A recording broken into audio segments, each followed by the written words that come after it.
भगवद गीता अध्याय 15 पुरुषोत्तम योग श्लोक संख्या 3 और 4।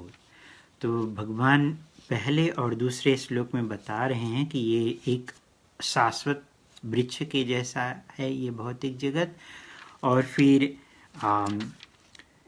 यहाँ पे जो इसकी जो जड़ें हैं वो ऊपर की ओर हैं और इसकी शाखाएं नीचे की ओर हैं, और इसकी पत्तियाँ जो हैं वो वेदों के मंत्र हैं, और जो इस वृक्ष को जानता है वही वेदों का ज्ञाता है।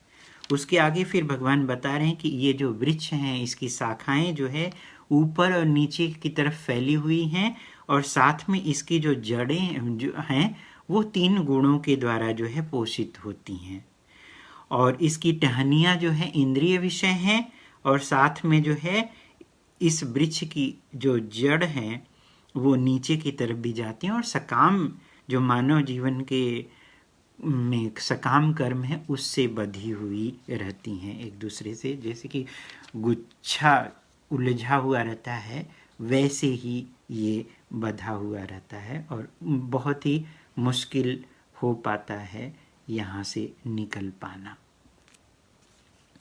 तो हमें कैसे निकलना है इस बारे में भगवान जो है तीसरे और चौथे श्लोक में बहुत अच्छी तरह से बता रहे हैं। न रूपम यस्य इह तथा उपलभ्यते न अन्तः न च संप्रतिष्ठा अस्वस्थम एनं सुविरूढः मूलम असंगशस्त्रेण दृढ़ेन छित्त्वा ततः पदं तत्परिमार्गितव्यं यस्मिन् गता न निवर्तति भूय तम एव च आद्यं पुरुषं प्रपद्ये यतः प्रवृत्तिं प्रसीता पुराणी।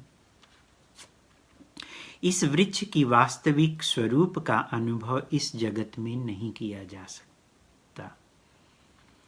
कोई भी नहीं समझ सकता कि इसका आदि कहाँ है, अंत कहाँ है और इसका आधार कहाँ है।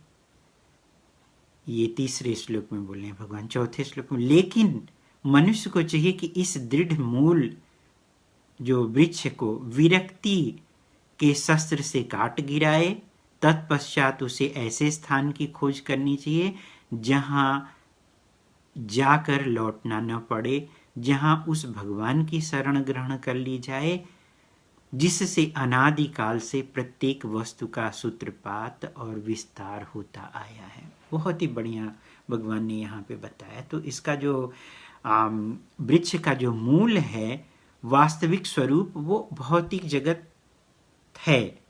भौतिक जगत की परछाई आध्यात्मिक जगत की परछाई जो है ये भौतिक जगत है। तो जो मूल जो वृक्ष है वो आध्यात्मिक जगत है और इसकी परछाई भौतिक जगत में है, और कोई इसे समझ नहीं सकता है आसानी से। क्यों? क्योंकि इसका जो आदि कहाँ है, ओरिजिनल रूट कहाँ है, वो पता नहीं चलता है। जैसे बरगद का वृक्ष होता है, वो बहुत सारी जगह एक वृक्ष है, फिर उसमें शाखाएं निकल गई, शाखाओं से फिर एक जड़ निकल गया, फिर वो जड़ निकल गया, फिर वो जड़ निकल गया। इस तरह से हर शाखाओं से जड़ निकल करके ऐसा जड़ निकल जाता है नीचे की तरफ कि वो पता ही नहीं चलता है कि ओरिजिनल जड़ कहाँ है। तो इसलिए बहुत ही मुश्किल है और हम उसमें फंस करके रह जाते हैं इस भौतिक जगत में। फिर एक डाली से दूसरे डाली, इसका मतलब एक ग्रह से दूसरे ग्रह, उसके बाद फिर जो है एक शरीर से दूसरे ग्रह शरीर में जा कर के इस डाली का फल और फूल, उस डाली का फल हम खाते रहते हैं। इसका मतलब कि अनेक तरह के शरीर, आँख, कान, नाक, इंद्रियां, ये सब बनी रहती। जैसे हम कर्म किए रहते हैं उसी के अनुसार हमें वैसा शरीर प्राप्त होता है, और फिर हम उसी में भटकते रहते हैं और पता भी नहीं चलता है कि इसका आधार कहाँ है।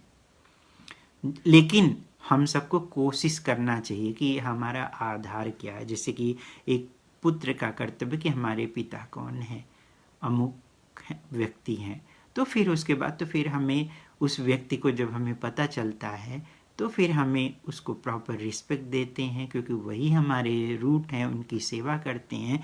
सेम उसी तरह से हमें जो है चाहिए कि विरक्ति के द्वारा जो ओरिजिनल रूट की तरफ जाने की कोशिश करनी चाहिए। कैसे? विरक्ति के शस्त्र के द्वारा, इस कुल्हाड़ी से ज्ञान के द्वारा, ज्ञान का धार लगा करके, विरक्ति की कुल्हाड़ी पे ज्ञान का जब हम धार लगाएंगे तब उस जो जड़ है, शाखाएं हैं, इनको हम काट सकते हैं। और जब हम इसको काटेंगे तो हम ओरिजिनल जो जड़ है वहाँ पहुँच सकते हैं। और ये विरक्ति और कहाँ से आएगी और ज्ञान कहाँ से आएगा? तो ज्ञान प्राप्त करने के लिए हमें जो है प्रामाणिक गुरु की शरण में जाना होगा। प्रामाणिक गुरु की शरण में उनकी संगति लेने से, उनके निर्देशन में रह करके हम जो है अपने को समझ सकते हैं। क्योंकि हम उनके निर्देशन में रह करके जब हम शास्त्र का ज्ञान लेंगे तो शास्त्र के ज्ञान से ही हमें जो है पता चलेगा कि वैराग्य कैसे उत्पन्न होता है, और फिर हम उसको प्रैक्टिकली लाइफ में जो है वैराग्य उत्पन्न। वैराग्य का मतलब ये नहीं कि सब कुछ छोड़ो और जंगल में जाओ। वैराग्य का मतलब ये है कि इंद्रिय तृप्ति से अपने को दूर करना और अपने इंद्रिय को इंद्रियों के स्वामी की सेवा में लगाना। तो इंद्रियों के स्वामी कौन है? भगवान ऋषिकेश हैं। ऋषिकेन इंद्रियों को बोला जाता है और इंद्रियों के जो स्वामी हैं उनको ऋषिकेश अर्थात भगवान कृष्ण स्वयं हैं। और भगवान स्वयं बता रहे हैं कि जो इस बात को जान जाता है कि मैं ही सभी का स्रोत हूँ, चाहे वो भौतिक हो चाहे वो आध्यात्मिक हो, तो वो मेरी प्रेमा भक्ति में लगता है, उनसे ही सब कुछ निकला हुआ है। और फिर जब वो प्रेमा भक्ति में लगता है तो भगवान उसके हृदय में ही रह करके ज्ञान का दीपक जलाते हैं ताकि उसके अंदर से अज्ञानता दूर हो, जो भगवान से अलग हो करके इंजॉय करने की जो लालसा है, कामनाएं हैं भगवान से अलग हट करके, वही जो है हमारे बंधन का कारण है।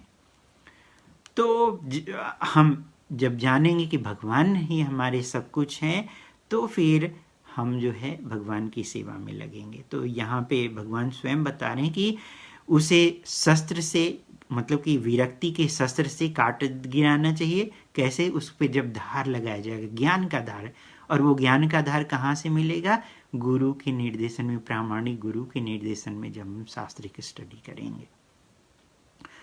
तो फिर जब हम इस वृक्ष को काट ले रहे हैं तो उसके पश्चात हमें जो है खोज करनी चाहिए, कहाँ? जहाँ से कि हम वापस न आए। और उसके बाद फिर वो कहाँ से वापस नहीं आ सकते हैं? भगवान की शरण ग्रहण करने से। जब हम भगवत धाम को जाएंगे तो वहाँ जन्म, मृत्यु, बुढ़ापा और बीमारी से बचेंगे और हम वापस कभी नहीं आएंगे। हम अपने शाश्वत शरीर में रहेंगे, भगवत धाम जाने। मुक्ति का मतलब क्या होता है? जन्म, मृत्यु, बुढ़ापा और बीमारी से छुटकारा पाना, यही मुक्ति कहलाता है। और मुक्ति पाने के बाद इंसान कहाँ? भगवत धाम को जाता है। तो जो भगवत धाम को चला गया वहाँ से फिर वो कभी वापस नहीं आता है। तो जिससे अनादिकाल से प्रत्येक वस्तु का सूत्रपात और विस्तार होता है, यहाँ भगवान बता रहे हैं। तो भगवान ही सभी के रूट हैं, उनसे ही सभी कारणों के कारण है और उनसे ही सब कुछ निकलता है, ये बात यहाँ भगवान बता रहे हैं। तो कलयुग में कैसे हम भगवान से जुड़ें, उनकी भक्ति कैसे करें? तो श्रवण कीर्तन, ये दो जो है हमें भक्ति में जोड़ने के लिए बहुत ही इम्पॉर्टेंट है। श्रवण क्या? भगवान के नाम का जाप, भगवान के रूप, महिमा, गुण, रूप, लीला, इन सब का जब हम बखान सुनेंगे, गुणगान करेंगे या सुनेंगे तो फिर हमारे हृदय से जो इंजॉय करने की जो लालसा है वो ग्रंथियाँ धीरे धीरे कटने लगती हैं और फिर हम अच्छी तरह से भगवान की भक्ति में लग जाते हैं। तो जो शुरुआत है वो भगवान के नाम के जप से होता है। हरे कृष्ण कृष्ण कृष्ण हरे हरे, हरे राम राम राम हरे हरे। इसी महामंत्र का जप करना है। इसको करने के लिए कोई भी रूल्स रेगुलेशंस की जरूरत नहीं है। दिन हो रात हो, आज सो करके उठे हों, सोने से पहले नहाए हों, बिना नहाए हो, और किसी भी कंडीशन में शुद्ध हो अशुद्ध हो, या फिर जो है मृत्यु किसी के यहाँ हुई हो, वहाँ पे गए हो, बच्चा पैदा हुआ हो, या कोई सामाजिक कार्यक्रम हो, उस किसी भी समय जो है भगवान के नाम का जप किया जा सकता है। इसके लिए कोई रूल्स नहीं है। लोग बोलते हैं कि कैसे ये फॉलोगे, तो इसीलिए इसको महामंत्र बताया गया है। कलो न अस्ति कलो न अस्ति कलो न अस्ति रेव गतिर अन्यथा हरे नाम हरे नाम है केवलम। तो कलयुग में सिर्फ भगवान के नाम के जप के द्वारा ही मुक्ति मिलने वाली है, अन्य कोई रास्ता नहीं है। और ये पुरुषोत्तम मंत्र चल रहा है। हम सभी को जो है बहुत अच्छी तरह से भगवान की सेवा में लगनी चाहिए, क्योंकि ये पुरुषोत्तम मंत्र में 1000 गुना वो मल्टीप्लाई होता है। ये बहुत ही विशेष महत्व है। इसमें हम अपने को शुद्ध कर सकते हैं, अपने मन आत्मा और शरीर को जब हम शुद्ध करेंगे तभी हम जो है भगवान के प्रति समझ रख सकते हैं, और भगवान हमारे हृदय में ही रिवील्ड होंगे। उसके लिए वो स्टेट जो है वो वसुदेव स्टेट के में आना पड़ेगा। जब हम वसुदेव के स्टेट में आएंगे तब भगवान वासुदेव हमारे हृदय में स्वतः ही जो है प्रकट होंगे, और हम इन आँखों से भी देख सकते हैं, अन्यथा हम नहीं देख सकते हैं। अशुद्ध कंडीशन में, पाप के स्टेट में हम नहीं देख सकते हैं, लेकिन भगवान के नाम के जप के द्वारा ही हम उनसे कनेक्ट हो सकते हैं और उनको प्राप्त कर सकते हैं, उनके प्रति भगवत भक्ति भी उत्पन्न कर सकते हैं। इसलिए चांट एंड बी हैप्पी। हरे कृष्ण कृष्ण कृष्ण हरे हरे, हरे राम राम राम हरे हरे। हमारी आप लोगों से दरख्वास्त है कि अच्छा लगे तो आप इसको आगे बढ़ाते चलें, ताकि अन्य लोग भी फ़ायदा उठा सकें।